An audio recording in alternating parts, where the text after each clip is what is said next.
Sa paglipas ng panahon, hindi na lang karne ng baboy at manok ang inaadobo. Sa mabatong bahagi ng dagat sa San Fernando, La Union, nagkukubli ang lamang dagat na masarap daw gawing adobo. Ang pugita.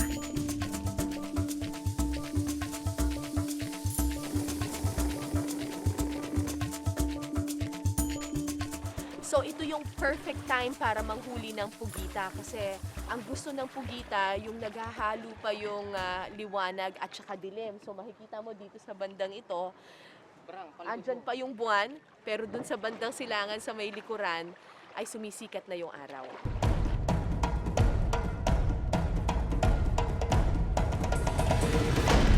So ito na yung perfect spot kasi makikita mo, mula pa lang dito sa bangka, malinaw na yung tubig. Kailangan daw kasi talaga maganda yung visibility dahil yung mga pugita nagtatago daw sa loob ng bato. So yung only way para makita sila ay makita yung kanilang mga mata. Pero ito mukhang perfect na to. Okay, let's go!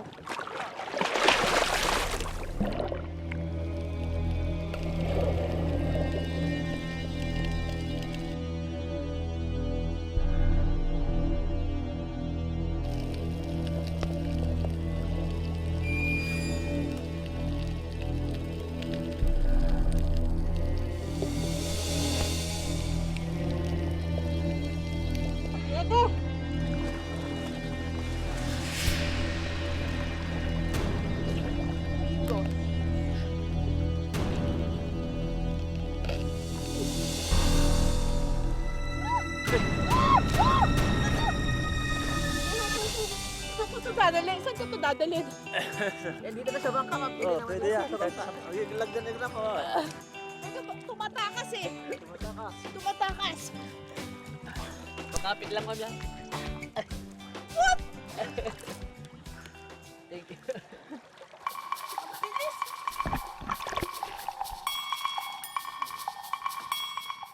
Matapos ang halos isang oras sa laot,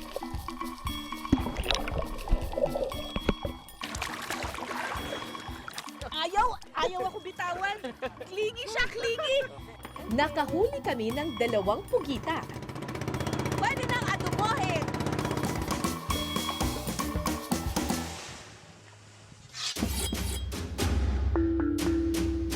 So pagkatapos natin ng huli ng pugita kaninang madaling araw, karaniwan ang ginagawa ng mga mangingisda dito sa La Union ay niluluto na ito at inaadobo. Kasama ko ngayon dito si Kuya Manuel. Bakit pag-aadobo po yung karaniwang ginagawa? Mas masarap. Mas masarap. Yes, ma'am. Mas Oo, masarap. talaga ha. O sige, paano ba natin to ginagawa? Bali, ma'am. Anong gagawin natin muna? Lilinisan natin ito. Lagyan natin ng asin, ma'am. Lamasin natin siya. Ganyan lang? Yes, ma'am. Para matanggal yung lansa. Aha. Ayan, o, Yan, parang yan, may ma'am, mga bulang ganyan. lumalabas. Yes, ma'am. Palabasin natin yan. Kailangan papalabasin yun. Oo, yes, ma'am. So ito, may opening dito. Yes, ma'am. Tapos, Yan, oh. ay, lumalabas yung ano. Oo. Lumalabas na po. Shucks. Ito ang tatanggalin natin. Tarin mo lang. Lumalabas na yung tinte.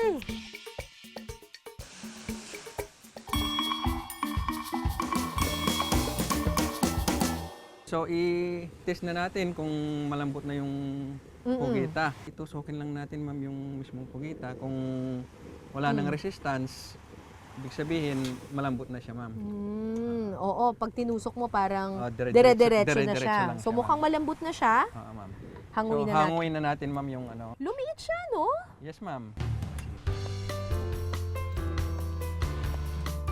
Halos lahat naman ng mga putahing Pilipino talaga nagsimula sa yung mga karaniwang tao, mga magsasaka, mga mangingisda. Kasi sa kanila naman, sila naman talaga yung nag-aani or kumukuha ng ating mga pagkain. So, yung mga original recipes, galing naman talaga sa kanila yun eh. Minomodify na lang natin as time goes by.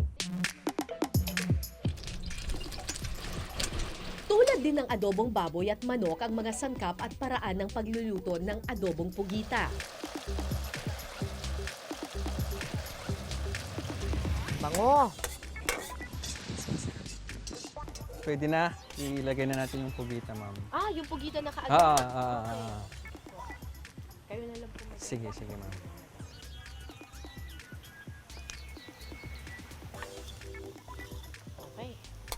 So, nailagay na yung pugita, halo-haloin lang natin.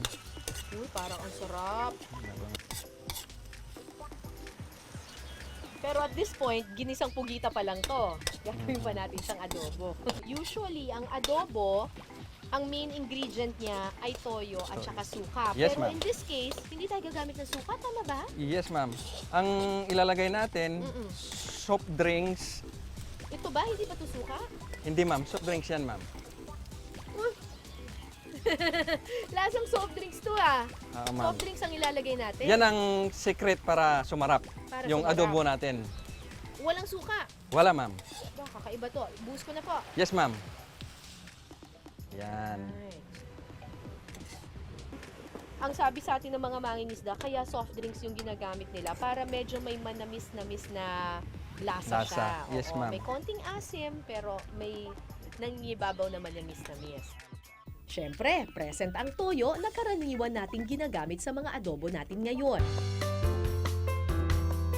Pagkukuluan lang ng 5 minuto at kapag lumapot na ang sabaw, ready na ang adobong pugita.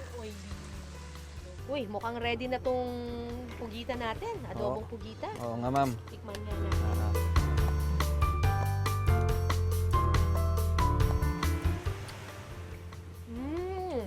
Kakaiba siyang klase ng adobo kasi usually yung adobo alam natin maasim eh. Oo, ma'am. Ito manamis-namis, tapos lasang-lasa mo pa yung alat ng dagat. Tama, Parang tama, ganun yung tama, ma'am. dating. So, ibig sabihin, fresh na fresh Fresh talaga na yung fresh talaga. niluto natin.